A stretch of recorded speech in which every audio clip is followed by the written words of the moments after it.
जी करीत का बा habis eso. क्या बना Dia bilang gimana kan lako. हाँ बना बा Oh, situ habis nih na. बनेंगे ले ऑफिस Mana ba? Hमें बारह हमारे साथ क्या करते हैं हमें इंशाल्लाह. इंशाल्लाह Bosan.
जल्दी फोटो मारे का जल्दी पैसा दे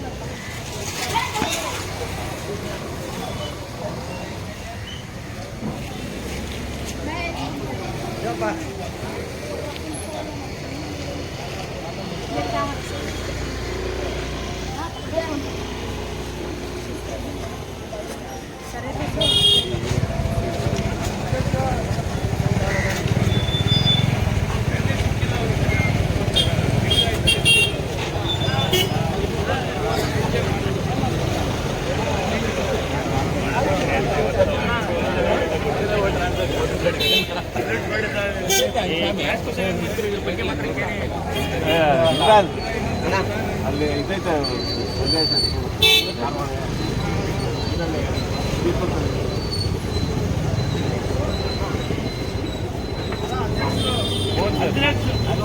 ಕಾರ್ನಲ್ಲಿ ಬಂದಿರೋದು ಇಲ್ಲಿ ಹೋಯ್ತಲ್ಲ ಡಬಲ್ ಅಡ್ಜಸ್ಟ್ ಹೋಗಿ ಸಿಂಗಲ್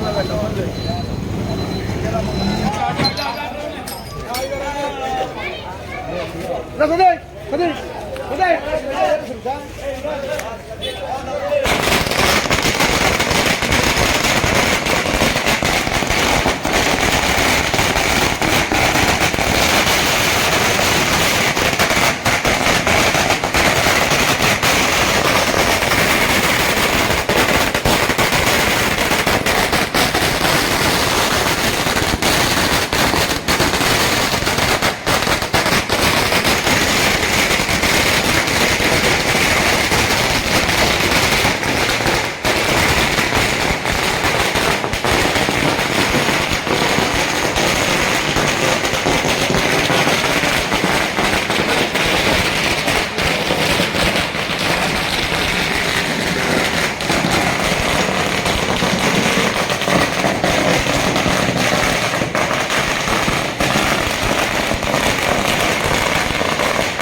ನೋಡಿ ಬನ್ನಿ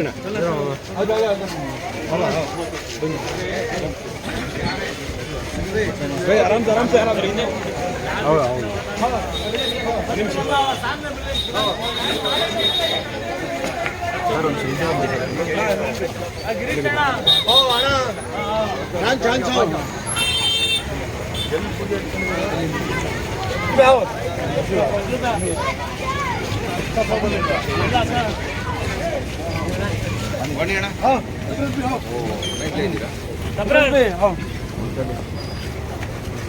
ಅದೇ ಸರಿ ಮುಸ್ತಫಾ ಬಂದಿದ್ದೇನಾ ಗಿರೀಶ್ ಸರ್ ಹೇಳಿ ಬರಕ್ಕೆ ಹೇಳಿ ಅವತ್ತು ಮೂಕ್ ಅಂತ ಇದ್ದೀನಿ ನೋಡ್ತಾ ಇಲ್ಲ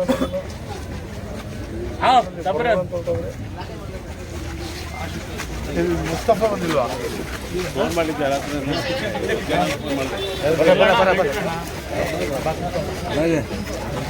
ನಮಸ್ಕಾರ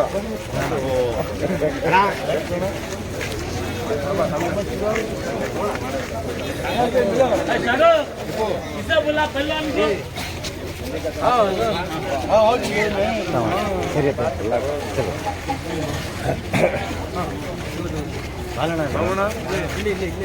ಇದು ರಸ್ತೆ ಮಾಡೋದ್ ಮುಂಚೆ ಫಸ್ಟ್ ಯೂಟಿಲಿಟಿ ಕೆಲಸ ಆಗ್ಬೇಕಲ್ಲ ಆಮೇಲೆ ಇದು ಟ್ಯಾಂಕಿಯನ್ನು ಅಲ್ಲಿ ಇದು ಮಾಡೋರಲ್ಲ ಯಾರು ಇನ್ನೂ 4 ಬಾಲ್ ಹಾಕ್ಬೇಕಂತೆ ಅದು ಮುಸ್ತಫನ್ ಹೇಳಿದ್ರು ಮುಸ್ತಫಾಗೆ ಗಿರಿಗೆ ನಿನ್ನೆ ಮಾತಾಡಿದ್ರಲ್ಲ ಒಂದು 4 ಬಾಲ್ ಹಾಕ್ಬೇಕು ಹಾಕ್ತೀನಿ ಅಂತ ಹೇಳೋಣ ಅದ್ ಬಂದು ಕೆಲಸ ಆದ್ರೆ ಆಮೇಲೆ ಪ್ರಾಬ್ಲಮ್ ಆಗೈತೆ ಮುಸ್ತಫನ್ ಹೇಳಿದ್ದೇನಾ ಲೇ ಮೋನ ಮುಸ್ತಫನ್ ನೋಡಿ ಸರ್ ಬನ್ನಿ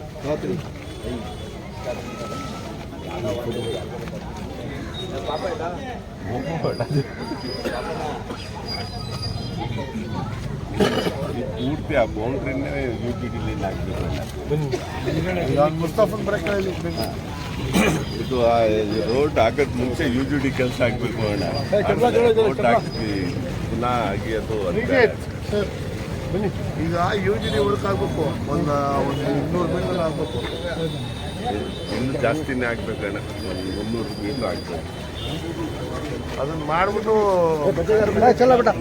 ಅಣ್ಣ ಸಪ್ಲೈ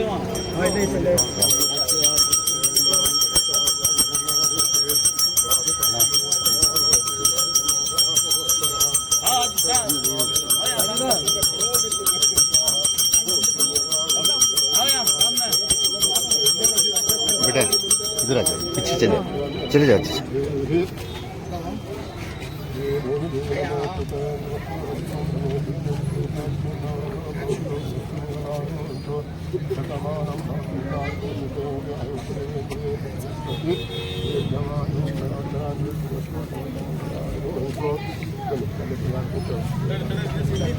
पीछे पीछे आ जा मत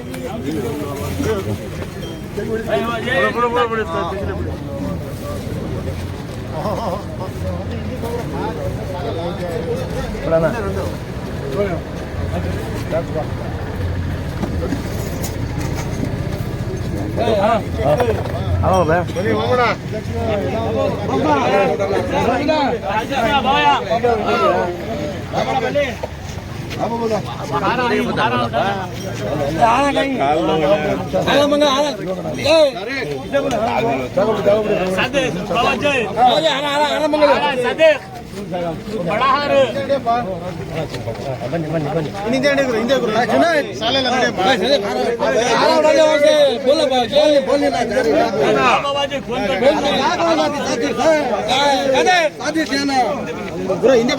ಫುಲ್ ಕೆಳಗಡೆ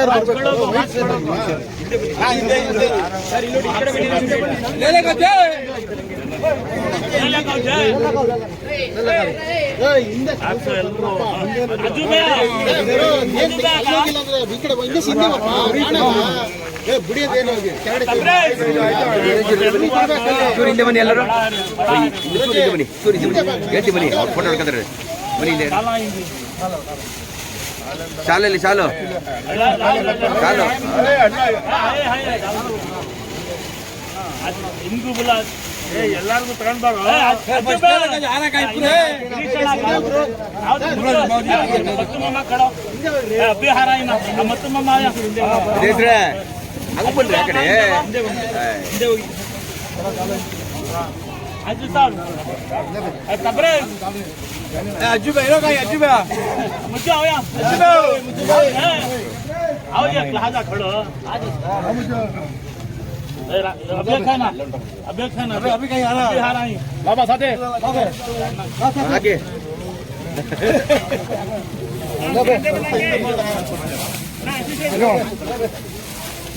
अज्जू बाबा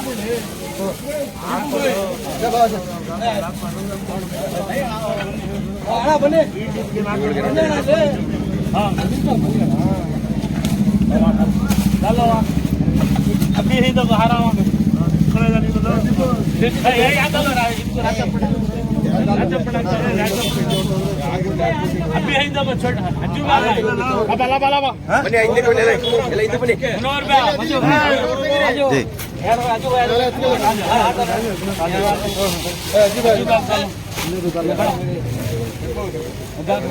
सब डालो सब ಸ್ವಲ್ಪ ಹಿಂದೆ ಹೋಗಿ ಇದಕ್ಕೆ ಅಣ್ಣ ಹಿಂದಕ್ಕೆ ಸ್ವಲ್ಪ ಇವ್ರು ಹಿಂದೆ ಬಂದು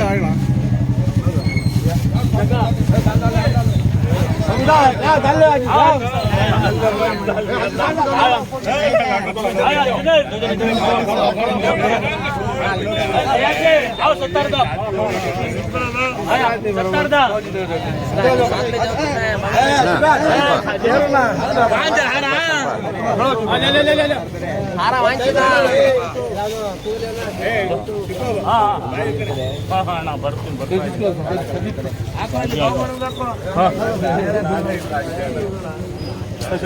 नया जिगल नया जिग ಹೌದೇ ಕಲ್ಲಿಂದ ಅದೇ ಬನ್ನಿ ಬನ್ನಿ ನಮ್ಮ ಮುಂದೆ ಕರಿತಾವ್ರೆ ಹಾಕು ನಿಂತ್ಕೊಳ್ಳೋದು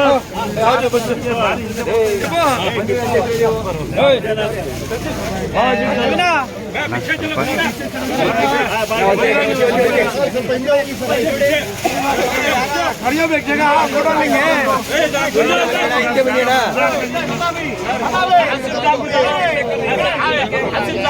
करते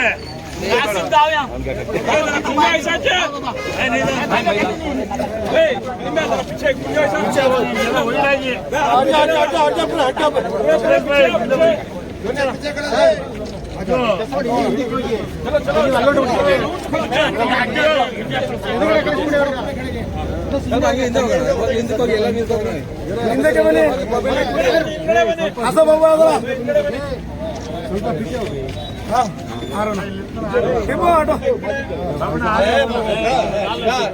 इधर देखो भाई ಇಬ್ಬರು ಮಕ್ಕ ಮರೆ ಆಗ್ತಾ ಇದೆ ಎಲ್ಲರೂ ಫೋನ್ ತೆಗಿಯಲ್ಲ ಅವ್ನಿಗೆ ಯಾರು ವಿಡಿಯೋ ಮಾಡ್ತಾರೆ ಅಂತ ಹೇಳೋ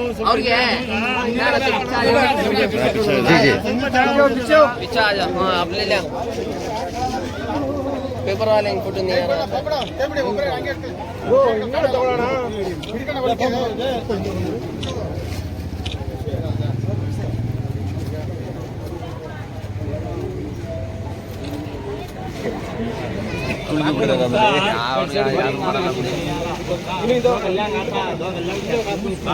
ಬನ್ನಿ ಹಿಂದೆ ಬಂದ್ಬಿಡಿ ನೀವೆಲ್ಲ ಹಿಂದೆ ಬಂದ್ಬಿಡಿ ಫೋಟೋ ಹಿಂದೆ ಬಂದ್ಬಿಡಿ हाँ बीबी करे मुझे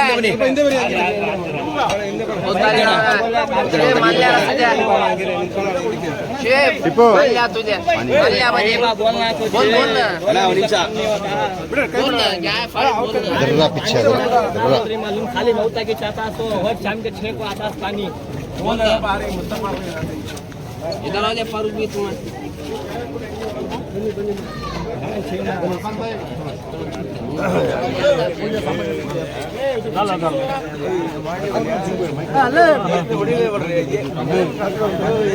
ಅಧ್ಯಕ್ಷರೇ ಎಲ್ಲಿ ಯಾರೆಲ್ಲಿ ಹುಡುಗರು ಅಣ್ಣ ಅಣ್ಣ ಕೇಳಿಸ್ರೆ ಅದನ್ನ ಏನ್ರಿ ನಮ್ಮ ಬಾಬಣ್ಣ ಕೇಳಿ ಮಾಡಿಸ್ರಿ ಇಲ್ಲ ರೀ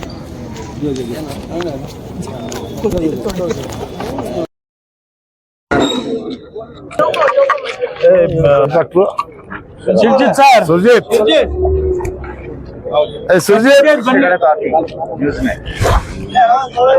ಇದೆಷ್ಟು ಮೂರದಲ್ವಾ 3 ಕೋಟಿ ಹಾ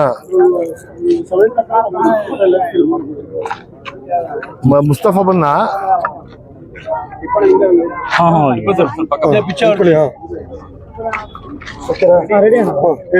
ಇವತ್ತು ಮಂಡಿ ಮೌಲಾದಲ್ಲಿ 1.5 ಕೋಟಿ ರೂಪಾಯಿಂದು ರಸ್ತೆ ಕಾಮಗಾರಿಯನ್ನ ನಾವೆಲ್ಲರೂ ಸೇರಿ ಇವತ್ತು ಪೂಜೆ ಮಾಡಿದ್ದೀವಿ. ಏನು ಇದು 25 ಹಾಗೂ 26ರ ವಾರ್ಡ್ ನಂಬರ್ 25 ಮತ್ತು 26 ವ್ಯಾಪ್ತಿಯಲ್ಲಿ ಬರುವಂತ ಈ ಇದಕ್ಕೆ 5 ಕೋಟಿ ರೂಪಾಯಿ ಅಷ್ಟು ಅನುದಾನವನ್ನ ಮೈನಾರಿಟಿ ಗ್ರಾಂಟ್ ಇಂದ ನಾವು ಬಿಡುಗಡೆ ಮಾಡಿಸಿದ್ವಿ. ಅದರಲ್ಲಿ ಈಗಾಗಲೇ ಹೆಚ್ಚು ಕಡಿಮೆ ಒಂದು 2.5 ಕೋಟಿ ರೂಪಾಯಿ ಕೆಲಸ ಆಗಿದೆ. ಇವತ್ತು ಇನ್ನ ಮಿಕ್ಕಿದ ಕೆಲಸಗಳನ್ನ ಇವತ್ತು ಶುರು ಮಾಡ್ತಾ ಇದ್ವಿ. ಇವತ್ತು ರೋಡ್ ಮಾಡಿಸ್ಬೇಕು, ಕಾಂಕ್ರೀಟ್ ರೋಡ್ಗಳಾಗಬೇಕು ಅಂತ ಅಂದ್ಬಿಟ್ಟು ನಾವು ಇಲ್ಲಿ ತೀರ್ಮಾನ ಮಾಡ್ಕೊಂಡು ಬಂದಾಗ ನಮ್ಮ ಲೀಡರ್ ಆದಂಥ ಬಾಬಣ್ಣವರು ಇದು UGD ವರ್ಕ್ನೂ ಆಗಿಲ್ಲ ಅಂತಂದ್ರು.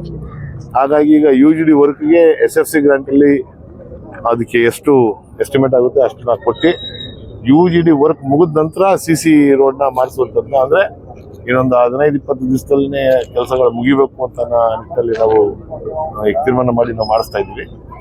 ಇವತ್ತು ಈ ವಾರ್ಡ್ನ ಟಿಪ್ಪು ಅವರು ಇರ್ಬೋದು, ಮಾಜು ಅವರು ಇರ್ಬೋದು, ಎಲ್ಲ ನಮ್ಮ ಸ್ನೇಹಿತರುಗಳು, ನಮ್ಮ ಪಕ್ಷದ ಕಾರ್ಯಕರ್ತರುಗಳು, ನಮ್ಮ ಪಕ್ಷದ ನಾಯಕರುಗಳು, ಮಾಜಿ ನಗರ ಪಾಲಿಕೆ ಸದಸ್ಯರು ಬಾಬಣ್ಣವರು ಎಲ್ಲರನ್ನು ಬಂದು ಇವತ್ತು ಈ ಭಾಗದಲ್ಲಿ ಏನು ಮೂಲಭೂತ ಸೌಕರ್ಯಗಳು ಸಿಗಬೇಕು ಅದನ್ನು ಪ್ರಾಮಾಣಿಕವಾಗಿ ನಾವು ಮಾಡುವಂಥ ಕೆಲಸವನ್ನು ಮಾಡಬೇಕು ಅಂತ ತೀರ್ಮಾನ ಮಾಡಿ ನಾವು ಮಾಡ್ತಾ ಇದ್ದೀವಿ. ಮಂಡಿ ಮೌಲಾಗೆ ವಿಶೇಷವಾಗಿ ಈಗ SFC ಗ್ರಾಂಟಲ್ಲಿ ಮುಂದಿನ ತಿಂಗಳು ಹೆಚ್ಚು ಕಡಿಮೆ ಒಂದು 7ರಿಂದ 7.5 ಕೋಟಿ ರೂಪಾಯಿ ಅಷ್ಟು ಗ್ರಾಂಟ್ನ ಬರೀ ಮಂಡಿ ಮೌಲಾಗೆ ಅಂದರೆ 25, 26, 24 ಅದು ಬರೋದು ತಿಲಕ್ ನಗರ ಎಲ್ಲ 25, 26 ಇವೆರಡು ವಾರ್ಡ್ಗೆ 2 ವಾರ್ಡಿಂದ ಒಂದು 7.5 ಕೋಟಿ ರೂಪಾಯಿ ಅಷ್ಟು ಅನುದಾನವನ್ನ ಹಾಕಿ ಇಲ್ಲಿ ಏನೇನು ಮೂಲಭೂತ ಸೌಕರ್ಯಗಳು ಬೇಕು, UGD ಪ್ರಾಬ್ಲಮ್ ಇರ್ಬೋದು, ಕುಡಿಯೋ ನೀರಿನ ಸಮಸ್ಯೆಗಳಿರ್ಬೋದು, ಮತ್ತೆ ರಸ್ತೆಗಳು ಗುಂಡಿ ಬಿದ್ದಿರುವಂತ ರಸ್ತೆಗಳನ್ನ ಹೊಸದಾಗಿ ರಸ್ತೆ ಮಾಡುವಂಥದ್ದು ಇದೆಲ್ಲವನ್ನು ಮಾಡಬೇಕು ಅಂತ ಅಂದ್ಬಿಟ್ಟು ನಾವು ಈಗಾಗಲೇ ತೀರ್ಮಾನ ಕೈಗೊಂಡಿದ್ದೀವಿ. ನಾವು ಮಾಡ್ತೀವಿ. ಟ್ಯಾಂಕ್ ಕೆಲಸ ಆಗಿದೆ. ಒಂದು 4 ಕಡೆಗೆ 4 ವಾಲ್ಗಳನ್ನ ಅಲ್ಲಿ ಫಿಟ್ ಮಾಡ್ಬೇಕಾಗಿರೋದ್ರಿಂದ ನೀರು ಎಲ್ಲೆಲ್ಲಿಗೆ ಡಿಸ್ಟ್ರಿಬ್ಯೂಷನ್ ಆಗಬೇಕು ಅಂತ ಅನ್ನೋದು ಅದೊಂದು ಚೂರು ಒಂದು ಸ್ವಲ್ಪ ಟೆಕ್ನಿಕಲ್ ಪ್ರಾಬ್ಲಮ್ ಆಗಿ ನಿಂತೈತೆ. ಅದನ್ನ ಇನ್ನೊಂದು 3-4 ದಿವಸದಲ್ಲಿ ಅದನ್ನು ಮುಗಿಸ್ತೀವಿ. ಮತ್ತೆ ಆ ಟ್ಯಾಂಕ್ ಇನ್ನು 4-5 ದಿವಸದಲ್ಲಿ ಉದ್ಘಾಟನೆ ಮಾಡುವಂತ ಕೆಲಸನ ಮಾಡ್ತೀವಿ. ಅದು 100ಕ್ಕೆ 100 ತಲೆ ತಗ್ಸುವಂತ ಕೆಲಸ ನಮ್ಮ ಭಾರತ ದೇಶದಲ್ಲಿ ಅದೆಲ್ಲ ಆಗ್ಬಾರ್ದು. ಅದನ್ನ ಯಾರು ಆ ಥರ ಶೂ ಎಸ್ತಿದ್ದಾರೆ ಅವ್ರಿಗೆ ಕಾನೂನಾತ್ಮಕವಾಗಿ ಏನ್ ಶಿಕ್ಷೆ ಆಗ್ಬೇಕು ಅದು ಆಗ್ಲೇಬೇಕು ಅಂತ ಅನ್ನೋದು ನಮ್ಮೆಲ್ಲರ ಆಗ್ರಹ. ನಾವು ಪ್ರಜಾಪ್ರಭುತ್ವ ದೇಶದಲ್ಲಿ ಬದುಕ್ತಾ ಇರೋದು. ನಮ್ಮ ಪ್ರಜಾಪ್ರಭುತ್ವ ದೇಶದಲ್ಲಿ ಅದನ್ನೆಲ್ಲಾನು ಮಾಡಬಾರ್ದು. ಅದೇನು ಮಾಡಿದರೆ ಅಂಥವ್ರಿಗೆ ಶಿಕ್ಷೆ ಆಗ್ಬೇಕು ಅಂತ. ಸಂವಿಧಾನ ಇಲ್ಲ ಅಂತಂದ್ರೆ ನಾವ್ ಯಾರನ್ನು ಇವತ್ತು ಈ ಮಟ್ಟಕ್ಕೆ ಇರ್ತಾ ಇರ್ಲಿಲ್ಲ. ದಾದಾ ಸಾಹೇಬ್ ಅಂಬೇಡ್ಕರ್ ಅವರು ನಮ್ಗೆ ಏನು ಸಂವಿಧಾನವನ್ನ ಕೊಟ್ಟಿದ್ದಾರೆ, ಅವ್ರು ಕೊಟ್ಟಿರುವಂತ ಸಂವಿಧಾನದಿಂದ ನಾವು ಇವತ್ತು ಇಷ್ಟೊಂದು ಸಂತೋಷದಿಂದ ಮತ್ತೆ ಸಮಾಧಾನದಿಂದ ನಮ್ಮ ಭಾರತ ದೇಶದ ಜನಜೀವನ ನಡೀತಾ ಐತೆ ಅಂತ ಹೇಳಿದ್ರೆ ತಪ್ಪಾಗ್ಲಾರ್ದು. ಆ ಸಂವಿಧಾನವನ್ನ ಯಾರು ವಿರೋಧಿಸ್ತಾರೆ ಅವರು ಮೂರ್ಖರು. ಅವರನ್ನ ಈ ದೇಶದಲ್ಲಿ ಇಟ್ಕೊಳ್ಳುವಂಥದ್ದು ಪರಿಸ್ಥಿತಿ ಇರಬಾರ್ದು ಅಂತ ಅನ್ನೋದು ನನ್ನ ಅನಿಸಿಕೆ ವೈಯಕ್ತಿಕವಾಗಿ. ಸಂವಿಧಾನವನ್ನ ವಿರೋಧ ಮಾಡುವಂಥವ್ರು ಮನುಷ್ಯರೇ ಅಲ್ಲ. ಇಡೀ ಪ್ರಪಂಚದಲ್ಲಿ ಭಾರತ ದೇಶದಲ್ಲಿ ನಾವು ಎಷ್ಟು ಸಂಪನ್ನರಾಗಿದ್ದೀವಿ ಅಂತ ಅನ್ನೋದನ್ನ ಇಡೀ ಪ್ರಪಂಚ ಭಾರತ ದೇಶವನ್ನ ತಿರುಗಿ ನೋಡುವಂಥದ್ದಾಗುತ್ತೆ. ಮತ್ತೆ ನಮ್ಮ ಸಂವಿಧಾನವನ್ನ ಎಲ್ಲ ಬೇರೆ ಬೇರೆ ದೇಶದವರು ಅಳವಡಿಸ್ಕೊಳ್ಳೋದಕ್ಕೆ, ಅವರ ದೇಶದ ಕಾನೂನಿಗೆ ಅಳವಡಿಸ್ಕೊಳ್ಳೋದಕ್ಕೆ ಅನುವು ಮಾಡಿಕೊಡ್ತಾ ಇದೀವಿ ನಾವು. ಮತ್ತೆ ಅದನ್ನ ಕಾಪಿ ಮಾಡ್ತಾ ಇದ್ದಾರೆ. ಅಂತ ಸಂವಿಧಾನ ಇರುವಂತ, ಅಂತ ಪ್ರಜಾಪ್ರಭುತ್ವ ಇರುವಂತ ರಾಷ್ಟ್ರದಲ್ಲಿ ನಾವು ಬದುಕ್ತಾ ಇದೀವಿ ಅಂದ್ರೆ ಅದು ನನ್ನ ಹೆಮ್ಮೆ. ಈ ತರದೆಲ್ಲ ತಪ್ಪು. ಇದು ಏನು ಶೂ ಎಸೆತ ಎಲ್ಲ ಮಾಡೋರೆ ಒಬ್ಬ ನ್ಯಾಯಾಧೀಶರಿಗೆ ಅದನ್ನ ಆದಂತ ಅಪಮಾನ, ಅದು ನಮ್ಮ ಭಾರತ ದೇಶಕ್ಕೆ ಆದಂತ ಅಪಮಾನ ಅಂತ ಹೇಳ್ತೀನಿ. ಕ್ಯಾಸ್ಟ್ ಸೆನ್ಸಸ್ ಬಗ್ಗೆ ಯಾವ ತರ ಆಗಿದೆ? ಕ್ಯಾಸ್ಟ್ ಸೆನ್ಸಸ್ ಈಗಾಗಲೇ ನಮ್ಮ ಮೈಸೂರು ನಗರದಲ್ಲಿ ಮೊನ್ನೆ ಅಂದ್ರೆ ಬುಧವಾರದವರೆಗೆ ಹೆಚ್ಚು ಕಡಿಮೆ 60 to 65% ಕ್ಯಾಸ್ಟ್ ಸೆನ್ಸಸ್ ಆಗಿತ್ತು. ಮತ್ತೆ ಅದಕ್ಕೆ ವೈಯಕ್ತಿಕವಾಗಿ ಯಾರನ್ನು ನಡ್ಕೊಂತಾ ಇಲ್ಲ, ಎಲ್ಲ ಪೂರಕವಾಗಿ ನಡ್ಕೊಳ್ತಾ ಇದ್ದಾರೆ ಜನಗಳು. ಕ್ಯಾಸ್ಟ್ ಸೆನ್ಸಸ್ ಎಲ್ಲ ಕಡೆನೂ ಸುಗಮವಾಗಿ ನಡೀತಾ ಐತೆ. ಇವತ್ತು ನಾನು ನಿನ್ನೆ ರಾತ್ರಿ ನನಗೆ ತಿಳಿದ ಮಾಹಿತಿ ಪ್ರಕಾರ 85% ಈಗಾಗಲೇ ನನ್ನ ಕಾನ್ಸ್ಟಿಟ್ಯೂನ್ಸಿ ಚಾಮರಾಜನಗರ ವಿಧಾನಸಭಾ ಕಾನ್ಸ್ಟಿಟ್ಯೂನ್ಸಿಲಿ 85% ಆಗೈತೆ ಅಂತ ಹೇಳಿದ್ರೆ. ಇನ್ನೂ 6 ದಿವಸ ಟೈಮ್ ಐತೆ ಸೆನ್ಸಸ್ಗೆ. ಅಷ್ಟರೊಳಗಡೆ 100% ಮುಗಿಸ್ತಾರೆ ಅಂತ ಅನ್ನೋದು ನಮ್ಮ ಇದು 100% ಮುಗೀತದೆ. ಮತ್ತೆ ಕ್ಯಾಸ್ಟ್ ಸೆನ್ಸಸ್ ಮಾಡ್ತಾರೆ, ನಿಜವಾಗ್ಲೂ ಒಳ್ಳೇದು. ಕ್ಯಾಸ್ಟ್ ಸೆನ್ಸಸ್ ಅಲ್ಲ ಇದು, ಸಾಮಾಜಿಕ, ಆರ್ಥಿಕ ಮತ್ತೆ ಶೈಕ್ಷಣಿಕವಾಗಿ 3 ವಿಚಾರವನ್ನ ನಮ್ಮ ಪ್ರದೇಶಗಳಲ್ಲಿ ಯಾವ ರೀತಿ ಮುಂದುವರೆದಿದ್ದೀವಿ ನಾವು ಅಂತ ತಿಳ್ಕೊಳ್ಳೋಕ್ಕೆ ಸೆನ್ಸಸ್ ನಡೀತಾ ಇರೋದು. ಅದು ಇನ್ನೊಂದು 5-6 ದಿವಸದಲ್ಲಿ ಪೂರ್ಣ ಪ್ರಮಾಣ ಮುಗೀತದೆ. जो बड़ा उठा है इस सिलसिले में आपका क्या कहना है? ಹರೀಶ್ ಗೌಡ ಸರ್ಗೂ ಅಭಿವೃದ್ಧಿ ಸರ್ದಾರ ಅಂದ್ರೆ ಏನು ತಪ್ಪು ಇಲ್ಲ. ಈಗ ಏನು ನಮ್ಮ ಏರಿಯಾದಲ್ಲಿ ಸುಮಾರು ವರ್ಕ್ ಪೆಂಡಿಂಗ್ ಐತೆ, UGDದು ವರ್ಕ್ ಪೆಂಡಿಂಗ್ ಐತೆ, ನೀರ್ದು ವ್ಯವಸ್ಥೆ ತುಂಬಾ ಕಮ್ಮಿ ಐತೆ. ಅದೊಂದು ಅಣ್ಣ ಅವ್ರ ಹತ್ರ ನಾವು ರಿಕ್ವೆಸ್ಟ್ ಮಾಡ್ಕೋತೀವಿ.